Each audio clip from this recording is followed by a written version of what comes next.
Hi ಸ್ನೇಹಿತರೆ, ಹೇಗಿದ್ದೀರಾ? ಇದು ನನ್ನ ಶನಿವಾರದ ಮುಂಜಾನೆ. ನಾನು ನನ್ನ ಹಸ್ಬೆಂಡ್ ವಾಕಿಂಗ್ನ ಮುಗಿಸ್ಕೊಂಡು ಬಂದ್ವಿ. ಸೊ ನಾನು ಒಂದು ಹೆಲ್ದಿ ಸಲಾಡನ್ನು ಪ್ರಿಪೇರ್ ಮಾಡ್ತಾಯಿದ್ದೀನಿ. ಅದಕ್ಕೋಸ್ಕರ ನಾನು ನೈಟೇ ಹೆಸರು ಕಾಳು ಹಾಗೆ ಕಡಲೆಕಾಳನ್ನು ನೆನೆ ಹಾಕಿದ್ದೆ. ಈಗ ಅದನ್ನು ನಾನು ಬೇಯಿಸ್ಕೊಂಡಿದ್ದೀನಿ.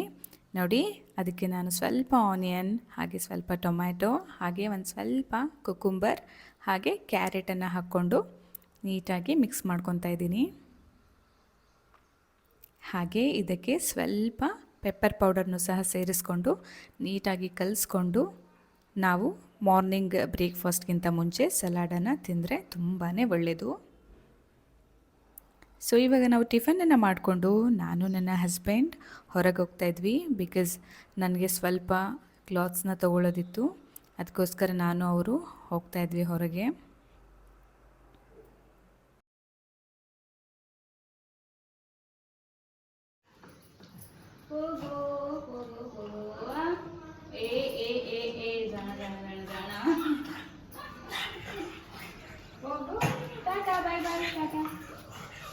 ಹಾಗೆ ವಾಪಸ್ ಬರ್ತಾ ನಾನು ನನ್ನ ಹಸ್ಬೆಂಡ್ ಹೋಟೆಲ್ಗೆ ಹೋಗಿದ್ವಿ.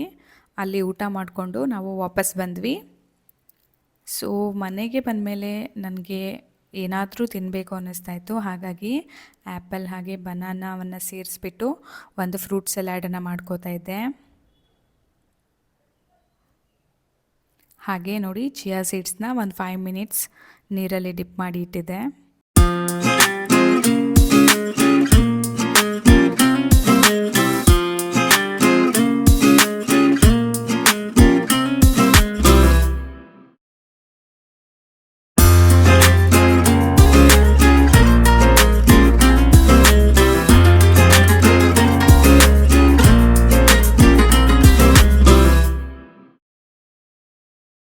ಆಗ ನಾನು ನನ್ನ ಫೇವ್ರೆಟ್ ಕ್ಯಾಪ್ಸಿಕಮ್ ರೈಸ್ನ ಮಾಡ್ತಾಯಿದ್ದೀನಿ. ನೋಡಿ, ಅದಕ್ಕೆ ನಾನು ಮೆಣಸಿನ್ಕಾಯಿ ಹಾಗೆ ಒಂದು ಆನಿಯನ್, ಸ್ವಲ್ಪ ಕೊತ್ತಂಬರಿ ಸೊಪ್ಪು ಹಾಗೆ ಕರಿಬೇವಿನ ಸೊಪ್ಪನ್ನು ತೊಗೊಂಡಿದ್ದೀನಿ.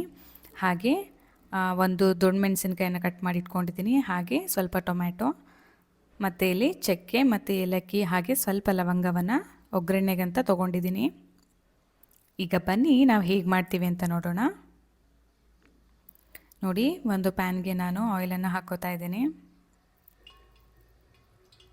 ಹಾಗೆ ಅದಕ್ಕೆ ಸ್ವಲ್ಪ ಪುಲಾವ್ ಎಲೆ ಹಾಗೆ ಏನು ಇಟ್ಕೊಂಡಿದ್ದು ಅಲ್ವಾ ಮಸಾಲ, ಅದನ್ನು ಹಾಕ್ಕೊಂಡು ಸ್ವಲ್ಪ ಫ್ರೈ ಮಾಡ್ಕೊಳ್ಳೋಣ.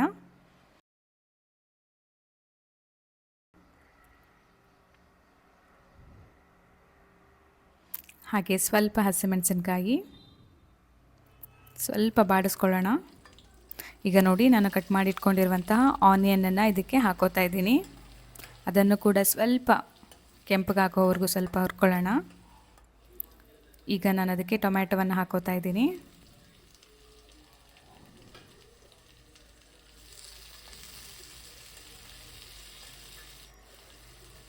ಸ್ವಲ್ಪ ಉಪ್ಪನ್ನು ಹಾಕ್ಕೊಂಡ್ಬಿಟ್ಟು ಸ್ವಲ್ಪ ಹಾಗೆ ಅರಿಶಿಣದ ಪೌಡರ್ನು ಸಹ ಹಾಕ್ಕೋತಾ ಇದ್ದೀನಿ.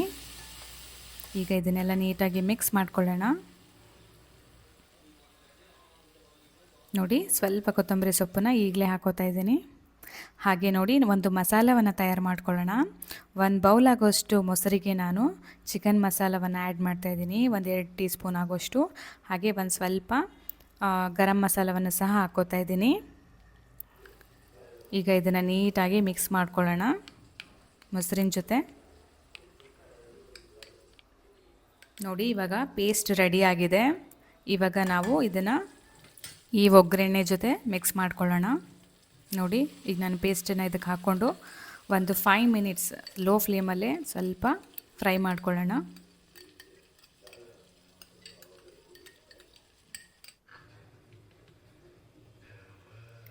ನೋಡಿ, ಇವಾಗ ನಾನು ಇನ್ನೊಂದು ಸ್ವಲ್ಪ ಉಪ್ಪನ್ನು ಹಾಕ್ತಾಯಿದ್ದೀನಿ. ಉಪ್ಪು ಸ್ವಲ್ಪ ಕಡಿಮೆ ಆಗಿತ್ತು ಅಂತ ಹೇಳಿ.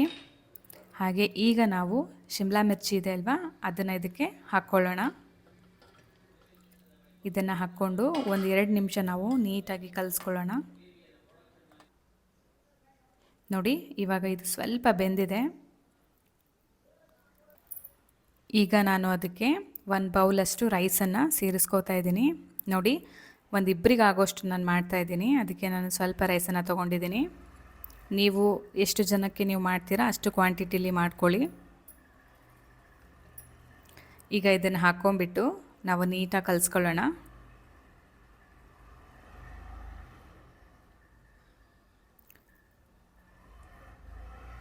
ನೋಡಿ ಇವಾಗ ನೀಟಾಗಿ ಕಲಿಸ್ಕೊಂಡಿದ್ದೀನಿ. ಹಾಗೆ ಒಂದು ನಿಮಿಷ ಸ್ವಲ್ಪ ಚಿಕ್ಕ ಉರಿಲಿ ಇದನ್ನು ಇಟ್ಟು ನಂತರ ಇದನ್ನು ತೆಗೆದ್ರೆ ಕ್ಯಾಪ್ಸಿಕಮ್ ರೈಸ್ ರೆಡಿ.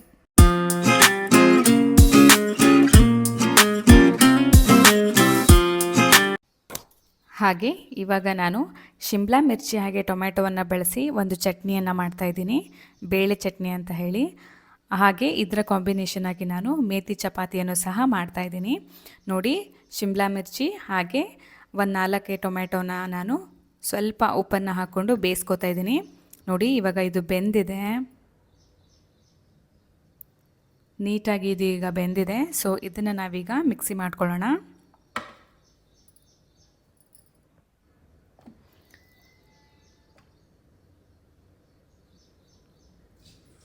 ಈಗ ನಾನು ಇದಕ್ಕೆ ಒಂದು ಬೆಳ್ಳುಳ್ಳಿಯನ್ನು ಹಾಕ್ಕೋತಾ ಇದ್ದೀನಿ. ಹಾಗೆ ಸ್ವಲ್ಪ ಕೊತ್ತಂಬರಿ ಸೊಪ್ಪು ಹಾಕ್ಕೊಂಡ್ಬಿಟ್ಟು ಇವಾಗ ನಾವು ರುಬ್ಕೊಂಡು ಬರೋಣ. ನೋಡಿ ಇದೀಗ ಪೇಸ್ಟ್ ಥರ ರೆಡಿಯಾಗಿದೆ.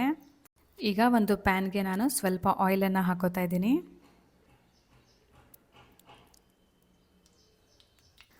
ಹಾಗೆ ಸ್ವಲ್ಪ ಸಾಸಿವೆ, ಒಂದು ಸ್ವಲ್ಪ ಜೀರಿಗೆ ಹಾಕೋತಾ ಇದ್ದೀನಿ. ಜೊತೆಗೆ ಸ್ವಲ್ಪ ಕರಿಬೇವಿನ ಸೊಪ್ಪು ಹಾಗೆ ಒಂದು ಆನಿಯನನ್ನು ಹಾಕೋತಾ ಇದ್ದೀನಿ. ಸ್ಲೈಸಸ್ ಆಗಿ ಕಟ್ ಮಾಡಿ ಇಟ್ಕೊಂಡಿರೋದನ್ನು ಹಾಕ್ಕೊಂಡು ನೀಟಾಗಿ ನಾವು ಮಿಕ್ಸ್ ಮಾಡ್ಕೊಳ್ಳೋಣ. ನೋಡಿ ಇವಾಗ ನಾನು ರುಬ್ಕೊಂಡಿದ್ನಲ್ವ ಟೊಮ್ಯಾಟೋದು ಪೇಸ್ಟು, ಅದನ್ನು ಈಗ ಇದಕ್ಕೆ ಸೇರಿಸ್ಕೊತಾ ಇದ್ದೀನಿ. ಇದಕ್ಕೆ ಸೇರಿಸ್ಕೊಂಡು ಒಂದು ಸ್ವಲ್ಪ ಹೊತ್ತು ನಾವು ಬೇಯಿಸ್ಕೊಳ್ಳೋಣ, ಸ್ವಲ್ಪ ಹಸಿ ವಾಸನೆ ಹೋಗಲಿ ಅಂತ. ಈಗ ಇದಕ್ಕೆ ಸ್ವಲ್ಪ ಉಪ್ಪನ್ನು ಹಾಕೋತಾ ಇದ್ದೀನಿ. ಹಾಗೆ ನಾನೇನು ಬೇಯಿಸಿಟ್ಕೊಂಡಿದ್ನಲ್ವ ಬೇಳೆ, ಅದನ್ನು ಕೂಡ ಇದಕ್ಕೆ ಆ್ಯಡ್ ಮಾಡ್ಕೊತಾ ಇದ್ದೀನಿ.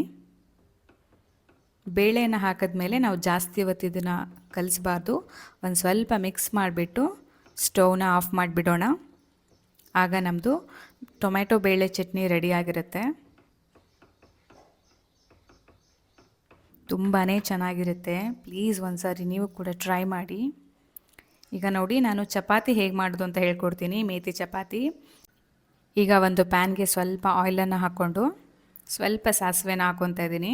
ಸ್ವಲ್ಪ ಹಾಕ್ಕೊಳ್ಳಿ, ಜಾಸ್ತಿ ಬೇಡ. ಹಾಗೆ ಒಂದು ಸ್ವಲ್ಪ ಜೀರಿಗೆ, ಸ್ವಲ್ಪ ಜಿಂಜರ್ ಗಾರ್ಲಿಕ್ ಪೇಸ್ಟನ್ನು ಹಾಕ್ಕೊತಾ ಇದ್ದೀನಿ. ಸೊ ಈಗ ನಾನು ಇದಕ್ಕೆ ಮೆಂತ್ಯ ಸೊಪ್ಪನ್ನು ತೊಳೆದು ನೀಟಾಗಿ ಕಟ್ ಮಾಡಿ ಇಟ್ಕೊಂಡಿದ್ದೆ, ಅದನ್ನು ಈಗ ಇದಕ್ಕೆ ಸೇರಿಸ್ಕೊಂಡು ಇದ್ರ ಜೊತೆ ಮಿಕ್ಸ್ ಮಾಡ್ಕೊಳ್ಳೋಣ.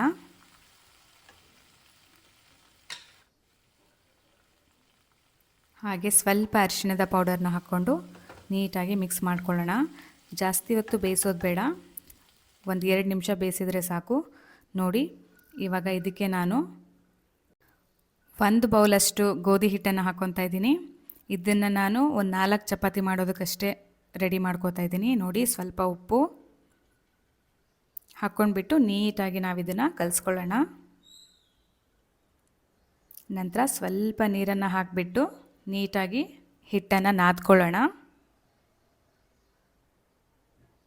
ನಂತರ ಸ್ವಲ್ಪ ಆಯಿಲನ್ನು ಹಾಕಿಬಿಟ್ಟು ನೋಡಿ ಚಪಾತಿ ಹಿಟ್ಟಿನ ಅದಕ್ಕೆ ನಾನು ಕಲಿಸ್ಕೊಂಡಿದ್ದೀನಿ. ಈಗ ಇದನ್ನು ಒಂದು 10 ನಿಮಿಷ ಬಿಡೋಣ, ಸ್ವಲ್ಪ ಹಿಟ್ಟು ನೆನೆಯಲಿ. ನೋಡಿ ಇವಾಗ ನಾನು ಅದನ್ನು ಹುರುಳಿ ಮಾಡಿ ಚಪಾತಿ ಒಂದು ಆಕಾರಕ್ಕೆ ಇದನ್ನು ಲಟ್ಟಿಸ್ಕೋತಾ ಇದ್ದೀನಿ.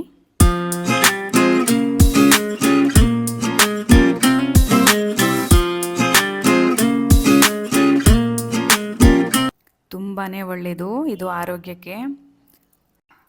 ಮೆಂತ್ಯ ಸೊಪ್ಪನ್ನು ತಿನ್ನೋದಕ್ಕೆ ತುಂಬ ಜನ ಇದು ಮಾಡ್ತಾರೆ. ಸೊ ಈ ರೀತಿ ನಾವು ಚಪಾತಿಯಲ್ಲಿ ಅದನ್ನು ಹಾಕ್ಕೊಂಡು ತಿನ್ನೋದ್ರಿಂದ ಟೇಸ್ಟ್ ಇರುತ್ತೆ, ಹಾಗೆ ಆರೋಗ್ಯನೂ ಕೂಡ ತುಂಬಾ ಚೆನ್ನಾಗಿರುತ್ತೆ. ನೋಡಿ ಈಗ ನಾನು ಇದನ್ನು ನೀಟಾಗಿ ಫ್ರೈ ಮಾಡ್ಕೊತಾ ಇದ್ದೀನಿ. ಈಗ ಮೇಥಿ ಚಪಾತಿ ಕೂಡ ರೆಡಿಯಾಗಿದೆ, ಅದರ ಜೊತೆ ಟೊಮ್ಯಾಟೊ ಬೇಳೆ ಚಟ್ನಿ ಕೂಡ ರೆಡಿಯಾಗಿದೆ. ತುಂಬಾ ಚೆನ್ನಾಗಿರುತ್ತೆ ಫ್ರೆಂಡ್ಸ್. ಪ್ಲೀಸ್ ನೀವು ಒಂದು ಸಾರಿ ಟ್ರೈ ಮಾಡಿ.